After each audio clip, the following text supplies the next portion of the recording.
This is Plant-Based Briefing, Young Men, Republican Women, and More, Targeting Some Key Subgroups, by Zach Wulderk at faunalytics.org. And I'm Marian Erickson, and this is the curated content plant-based podcast, where I narrate articles with permission in about 10 minutes or less every weekday related to the myriad of reasons to live vegan. Today's article is from faunalytics.org. They're a nonprofit providing animal advocates with data to understand how people think about and respond to advocacy, and they provide strategies to inspire change for animals. Today's article provides more details about the study mentioned yesterday, but now let's get to today's plant-based briefing. Young Men, Republican Women, and More, Targeting Some Key Subgroups, by Zach Wulderk at faunalytics.org. Additional analysis of Faunalytics data reveals further leverage points for animal advocates working with specific demographic groups in the United States. In April, we published a report looking at how likely different groups are to take pro-animal actions. That report and its comparison graphing tool linked here let us compare people in different regions with different levels of concern about climate change, or even distance from their nearest grocery store, or using one of the many other characteristics. But since then, some advocates have asked us about how those characteristics combine. What about young men rather than just men, or people who live in the suburbs? This blog post follows up on some of those useful combinations, but let us know if you have more. Young men. Young men can be a challenging group for animal advocates to reach. Outreach that works well for college-aged women doesn't necessarily strike a chord with men in the same age bracket. But that doesn't mean that there's no way to engage young men in change for animals. Our study found that men ages 18 to 24 were most open to voting for ballot measures or signing petitions aimed at improving farmed animal welfare. The next most popular action with young men was support for meatless Mondays in schools. However, college-aged men were less supportive of meat-free school lunches than some other groups. For example, 45% of young men said they would support this policy, compared to 58% of all 18 to 24-year-olds, 51% of all men, and 61% of the U.S. as a whole. Young men were also less likely to center a meal around a plant-based protein, 41%, compared to their age group as a whole, 47%, all men, 45%, and the whole country at 49%. Young women. College-aged women were much more open to actions that help animals than young men are. In fact, women ages 18 to 24 years old are probably one of the groups most likely to take action for animals and are more open to each action we asked about than the U.S. population as a whole. More than 80% of young women said they would sign a petition to help farmed animals, meaning advocates trying to get signatures for things like corporate campaigns or to get initiatives on the ballot would probably find a lot of support with them. Even for actions that take a little more effort, like making sure they don't buy clothing and accessories made from animal-based materials, young women were much more open than the whole U.S. population or even other women and 18 to 24-year-olds overall. Republican women. Overall, women were one of the groups that were most open to taking actions to help animals. Republicans were not as keen. So what about women who are also Republicans? For the most part, Republican women were much less open to pro-animal actions than women as a whole, but still usually more open than their fellow Republicans. For example, over 2/3 of women overall expressed support for meatless Mondays in schools, but the same was only true of half of Republican women. However, there's one key exception worth noting here. Republican women said they were particularly likely to buy only cruelty-free products. In fact, making sure to purchase solely cruelty-free products was the third most popular action with Republican women. Suburban residents. In our report, we followed the common convention of classifying participants as coming from either urban areas or rural areas. Some advocates were curious about how suburban residents might look different from those groups, so we recategorized participants as urban, suburban, or rural. We found that suburban residents didn't necessarily respond more like urban residents or more like rural residents. For some actions, openness mirrored geography, and suburban residents fell somewhere between urban and rural residents.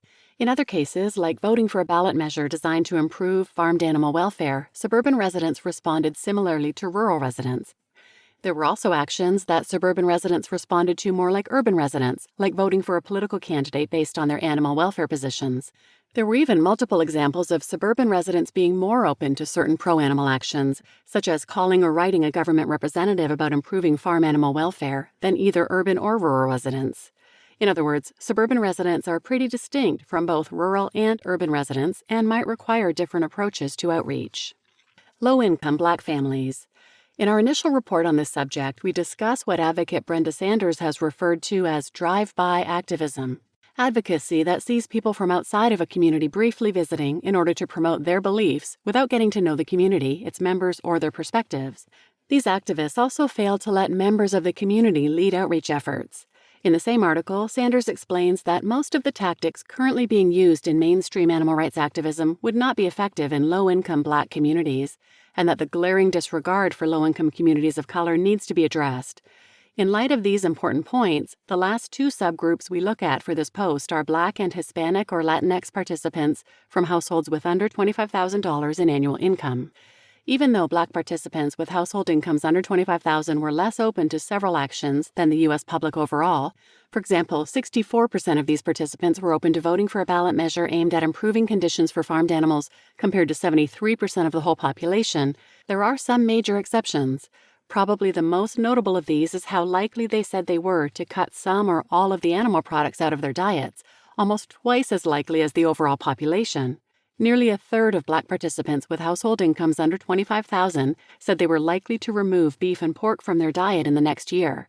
Over 1 in 5 said they were likely to go pescatarian in the next year, and 1 in 10 said they were likely to go vegan and vegetarian.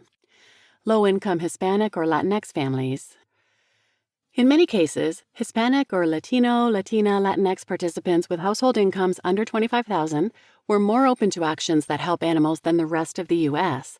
For example, they were more likely to attend a protest or demonstration focused on farmed animals and to post about farmed animal welfare on social media. Fully half of low-income Hispanic or Latinx participants said they were likely to donate to a farmed animal advocacy organization if asked, similar to the results of Hispanic or Latinx participants overall. With most pro-animal asks, advocates working with low-income Hispanic or Latinx communities may have a lot of success in their outreach. Key takeaways. The handful of groups we looked at here show the importance of considering both the characteristics of your audience and how that audience might respond to your specific asks. Just because a group of people is open or resistant to one pro-animal action doesn't mean that they'll feel the same way toward other actions. Advocates should also be careful not to expect certain results based on one characteristic, for example, gender, because other characteristics, like party affiliation, might affect how open they are. Even though many advocates might not have great demographic data about their audiences, they can still make informed decisions about their outreach based on the information they do know, like the region of the country a campaign will be running in. Advocates who are able to be more specific about their audiences, like with targeted social media ads, should use the results from this research to inform their decisions. The single biggest takeaway from this research is that simply focusing on either the audience or the ask may not tell the whole story. In other words, there's no such thing as a one-size-fits-all approach. Considering your audience, your asks, and the interactions between them could save valuable resources, making your advocacy more efficient and more effective. Advocates, researchers, students, and others who are interested in exploring the results for groups not included in this post can access the data linked here and can reach out to Faunalytics research scientist Zach Wulderk, linked here, with any questions. A full list of the actions and characteristics can be found in the report or in the Methodology tab of the Results Graphing tool, linked here. You just listened to Young Men, Republican Women, and More, Targeting Some Key Subgroups by Zach Wulderk at Faunalytics.org. And I'm your host, Marian Erickson. This is such great information. Please share it with anyone who might benefit, and thanks for listening.